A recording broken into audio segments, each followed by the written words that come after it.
Hey guys, in today's video we're going to talk about my 5 best early extension drills and feels. A little bit of a different video than we normally do. It's going to be a compilation video. If you struggle with early extension, please watch this. It's going to help you.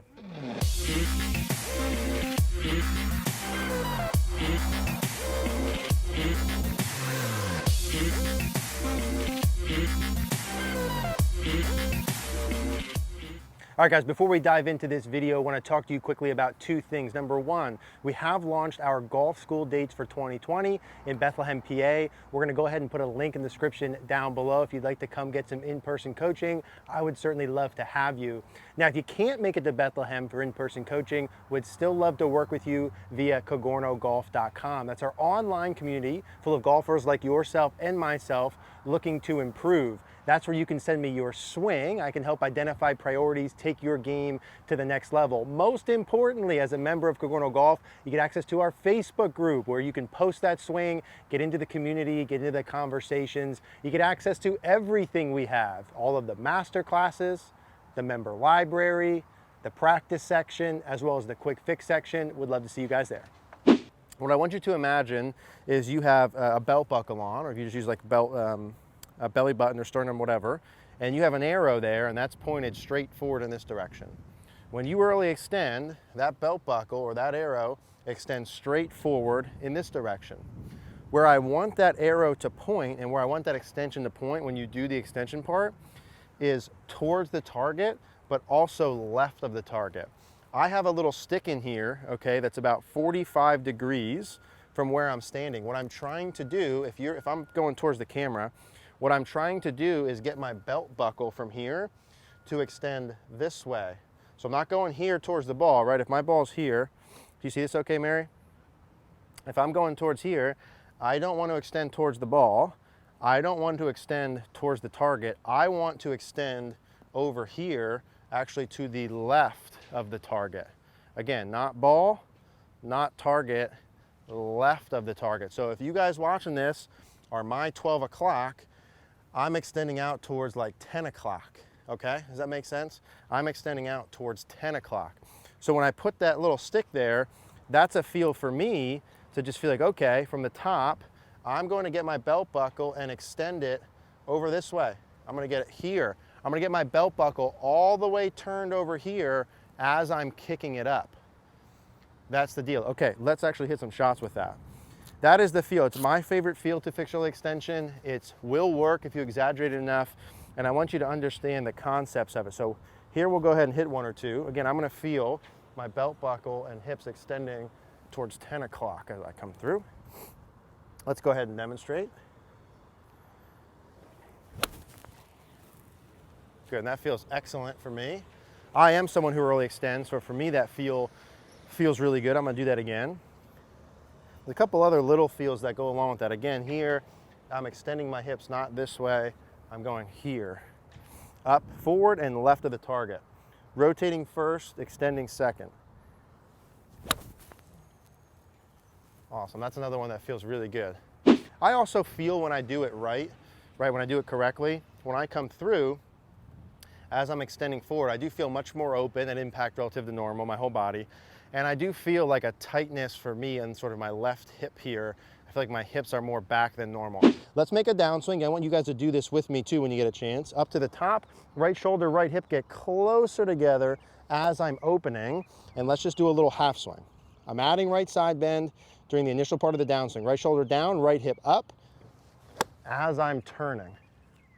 Okay, and that would be attempt number 1. Now, when you do this correctly and you add right side bend, a couple of things we need to talk through. Number 1 is when you get down the impact, especially if you have early extension, part of early extension is this flexing forward, extending back. That's a part of it, okay?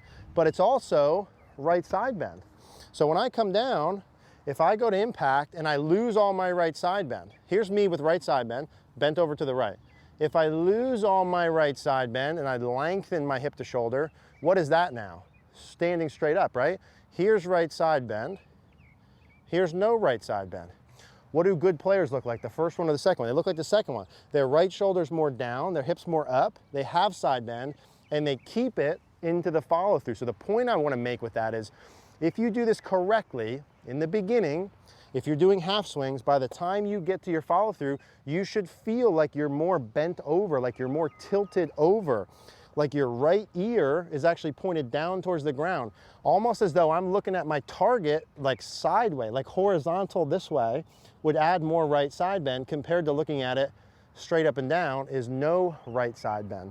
So let's go ahead and give that a shot. Same thing, right shoulder, right hip closer together as I'm turning, and I'm more bent over in my follow through. If you're someone who's early extended, if you do this correctly in the follow through, you should literally feel like you are like horizontal looking at the target. So that'll be a little bit goofy. Right shoulder, right hip, get closer as I turn, bent over on the way through. Good, and that would be right side bend. So when I get done, notice I'm still here, I'm not here.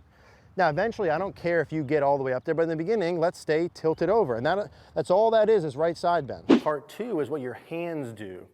When you guys and gals early extend from the top, what happens is because you're getting farther, because the arms are extending, what will happen is your shaft angle will get very vertical and it'll be really, really unhinged here. So from this side, when you early extend, the shaft angle is very vertical. So very high, this will be high up, this will be way down. Your shaft angle will always get really vertical. Why are you doing that? Because you need to add length because your body's really far away from the ground. If you didn't unhinge, the club wouldn't get down to the ground, right? So you have a really vertical shaft. So the feel here is the opposite of that. What is the opposite of completely unhinged and very vertical? Okay, the opposite of vertical is more horizontal or lower, right? And the opposite of unhinged is hinged. So if I don't want this, because I'm really extended, I do want this. So hands are lower, shaft is lower, and I'm adding hinge. So the feel is that the hinge you have is really maintained as you go through. If you almost like tabletop the club, the hinge is maintained, and my hands are sort of, I always imagine there's like a bar here or something, which we'll show you in the practice part of this later. There's a bar here, and I'm keeping my hands underneath that bar with the shaft really low. So from here, I'm keeping my hands underneath that bar with the shaft really low. Now, if you early extend normally, you're gonna feel like you're like this. I mean, it's gonna feel super low underneath the bar and keeping the hinge. This is one of the key things for me when I'm on the course that I used to go play golf with. So we're trying to add rotation earlier and extend later. We're trying to have my legs have more bend. We're trying to have my upper body be more bent over as I'm turning. How can the pressure of my feet play a role in that?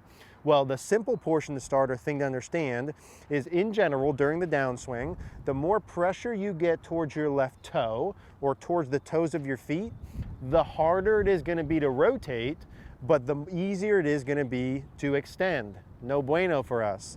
The opposite's true though. During the downswing, the more I get my pressure in towards my left heel or towards my heels, easier to rotate early, more difficult to extend, which is what we want. So kind of what I want you to take from this is during the downswing, we want not your pressure moving towards the toes, we want your pressure moving back towards the heels, specifically towards the left heel. So if I were to hit a couple here and start to look at that, my pressure in my feet would start on the balls of my feet always. As I do a little half swing back, it's gonna stay in the middle part of my right foot and be slightly towards my left toe.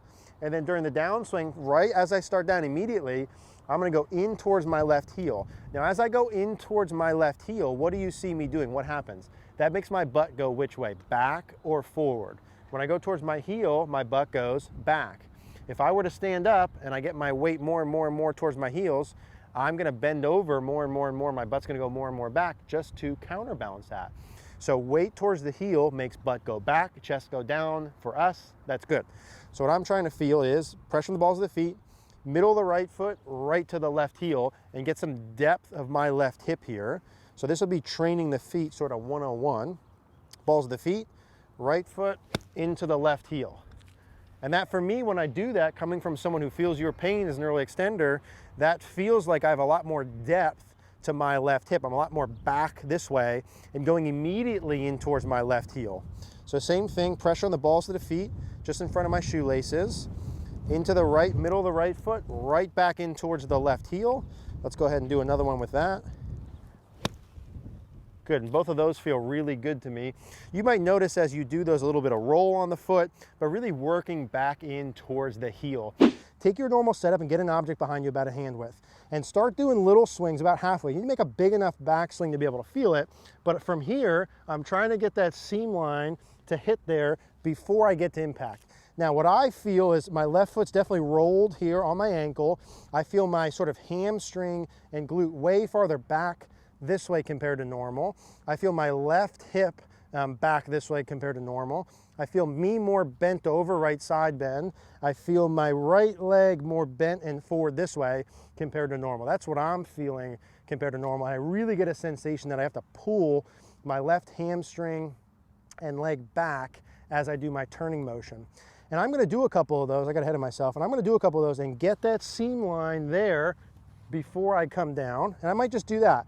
Go back and just feel that as my initial move. My arms and hands are gonna come down by themselves. Then start making some little swings.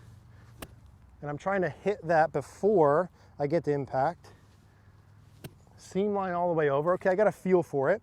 And now I'm gonna hit some little half swing shots. I'm gonna supplement this with video. Ideally you use live view, it's the easiest way to do it. And I'm gonna put this back here and I'm gonna hit some little shots with a short iron. And I'm gonna start to feel what that feels like. One rehearsal, even though I just did a million.